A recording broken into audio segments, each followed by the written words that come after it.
Assalamualaikum warahmatullahi wabarakatuh. Jadi, pada kesempatan kali ini kita akan melakukan percobaan 5 praktikum kimia dasar 2 dengan judul penentuan kadar aspirin. Tujuan dalam percobaan ini adalah menentukan kadar aspirin dalam tablet. Aspirin termasuk kelompok obat-obatan yang dikenal sebagai salisilat dan analgesik antiinflamasi dan merupakan agen antiinflamasi non-steroid. Sebelum kita melakukan percobaannya, kita harus menyiapkan APD atau alat pelindung diri. Apa aja yang perlu kita persiapkan? Yang pertama ada jas lab. Jadi untuk yang berhijab, hijabnya harus dimasukkan. Sedangkan yang rambutnya panjang bisa diikat atau bisa menggunakan bando. Selanjutnya kita harus menggunakan hand glove dan juga yang terakhir masker. Langsung aja kita siapin alat-alatnya. Ada Erlenmeyer, alu dan mortar, kaca arloji, pipet ukur, pipet tetes, spatula, corong kaca, gelas ukur, dan juga dragpol. Selanjutnya untuk bahan-bahannya, yang pertama ada NaOH 0,1 normal, kemudian etanol teknis, indikator PP, dan Aquades. Tablet yang kita gunakan yaitu Insana. Bisa juga menggunakan merek lain yang mengandung asam salisilat. Langkah pertama, kita harus menghaluskan dulu tablet yang kita gunakan sebagai sampel. Kita harus menggerusnya sampai halus untuk memperluas permukaannya. Jadi dia lebih mudah larut. Setelah kita gerus, langkah selanjutnya adalah kita menimbang dan mengambil 0,5 gram. Jadi kita masukin dulu kaca arlojinya ke dalam timbangan. Setelah itu kita klik tar, tunggu sampai 0 dan kita langsung masukin sampelnya sebanyak 0,5 gram. Untuk awal sampel kita bisa masukin banyak agar cepat tercapai targetnya. Tapi kalau udah mendekati 0,5, nah kita harus masukinnya sedikit demi sedikit. Selanjutnya, sampel yang udah kita ambil tadi 0,5 gram, kita masukin ke Erlenmeyer. Kita masukin semuanya sampai gak ada yang tersisa. Setelah itu, kita harus menyiapkan etanol 25 ml sebagai pelarut.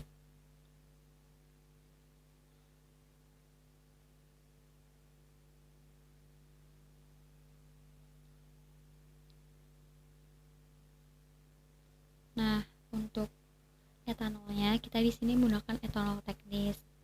Setelah kita buka nih tutupnya, kita tuh harus naruhnya tuh menghadap ke atas. Jadi dia tuh yang bagian dalam nggak terkontaminasi, biar tetap bersih, biar tetap steril. Setelah itu kita masukin dulu ke beker, jangan langsung ke gelas ukur. Kita tutup dulu larutannya. Kemudian dari gelas beker kita masukin ke gelas ukur sebanyak yang kita perlukan. Nah, di sini kita perlu 25 ml. Jadi kita isi sampai 25 ml. Nah, agar tercapai nih 25 ml-nya, kita tambahin tetes demi tetes biar hasilnya tuh lebih akurat.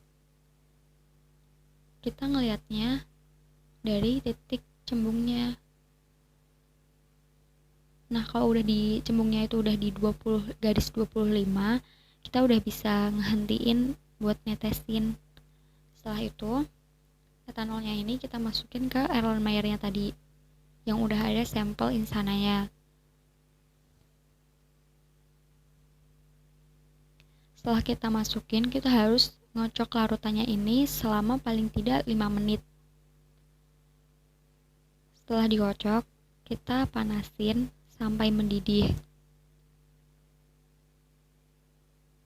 Nah, ini tombol on-nya ada di kanan. Terus ada juga tombol start atau stop-nya.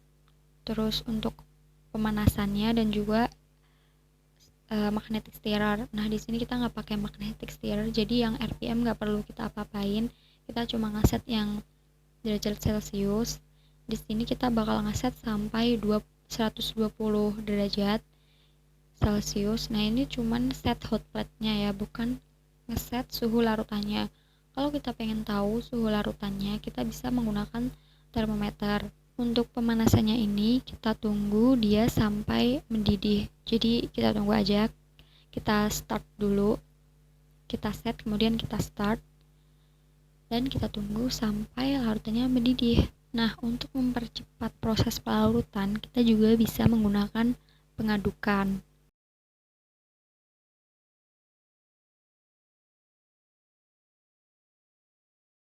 Kita tunggu sampai mendidih. Nah sekarang larutannya udah mendidih, jadi kita bisa turunin larutannya.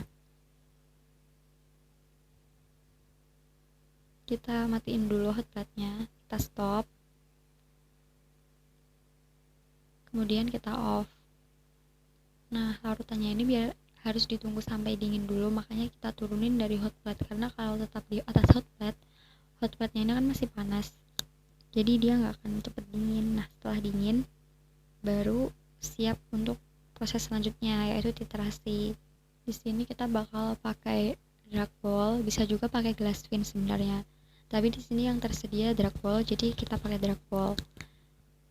Untuk cara penggunaannya, itu yang atas, bagian atas itu kita tekan dulu buat ngeluarin angin yang di dalam bolanya ini. Nah kita tekan bolanya sama yang di atas, jadi yang di atas ditekan dulu baru bolanya ditekan. Nah habis itu yang atas dilepas, udah kempes deh. Nah setelah kempes kayak gini baru kita pasang nih ke pipet ukurnya. Nah itu tuh buat narik larutannya, kalau yang itu buat ngeluarin.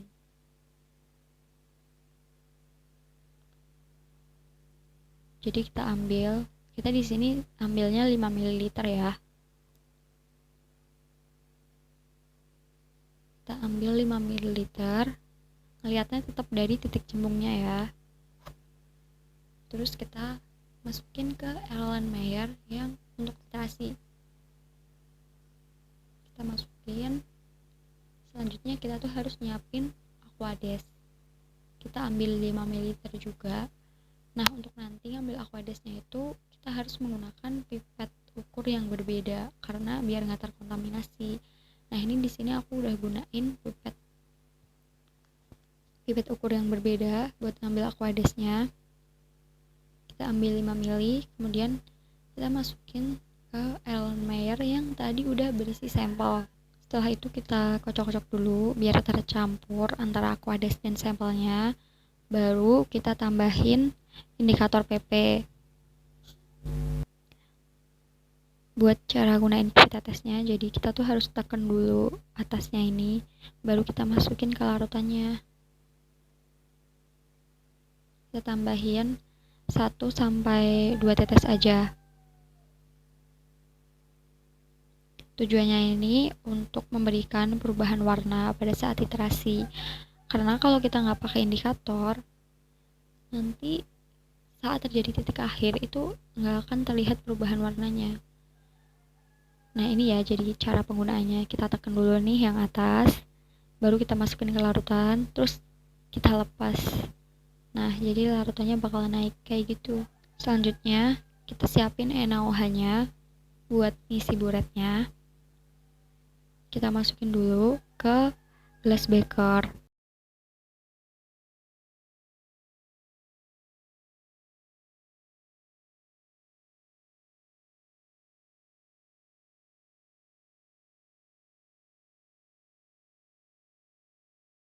Nah ini buretnya, ini kerannya tuh buat ngatur seberapa nanti tetesannya.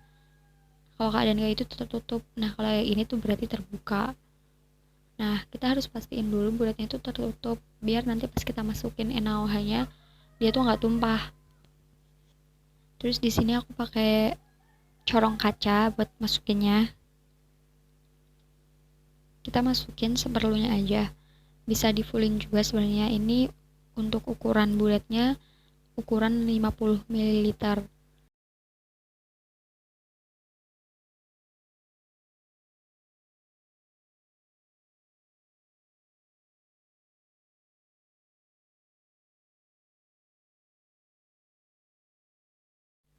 Setelah itu kita pasang buretnya ke statif, ke klem ya, maaf.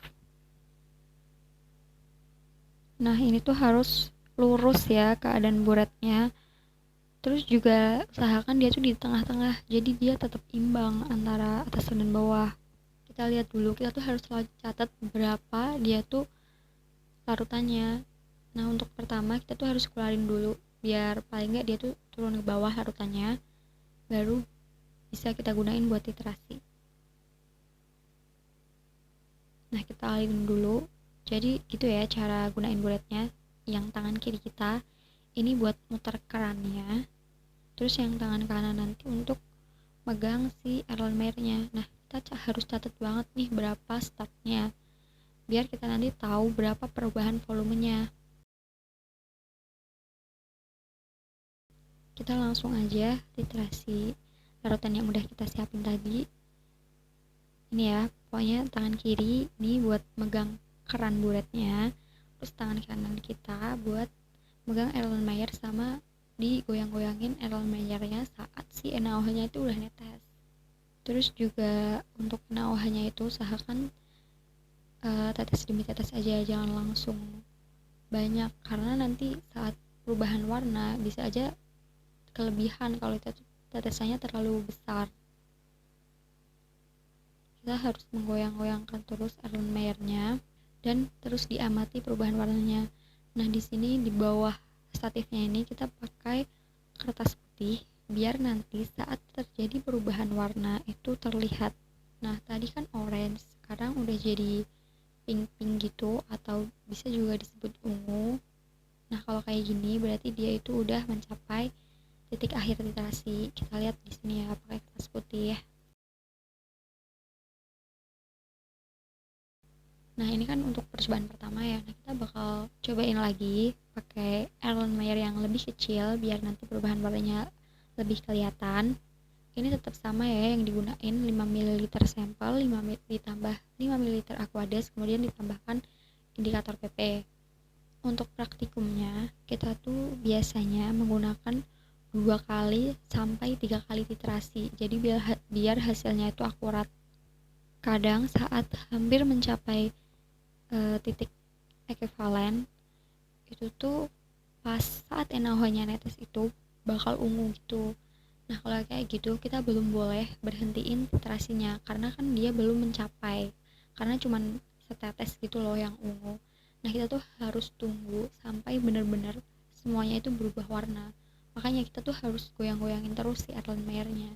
Terus usahakan, malah harus sih, si NaOH yang netes ini jangan sampai nempel ke dinding, karena nanti kan bakal mempengaruhi konsentrasi yang sebenarnya, karena kan dia nempel di dinding, otomatis kan dia yang turun ke bawah nggak maksimal kan.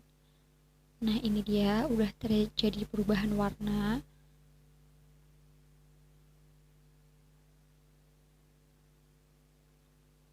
Berarti dia udah mencapai titik akhir literasi.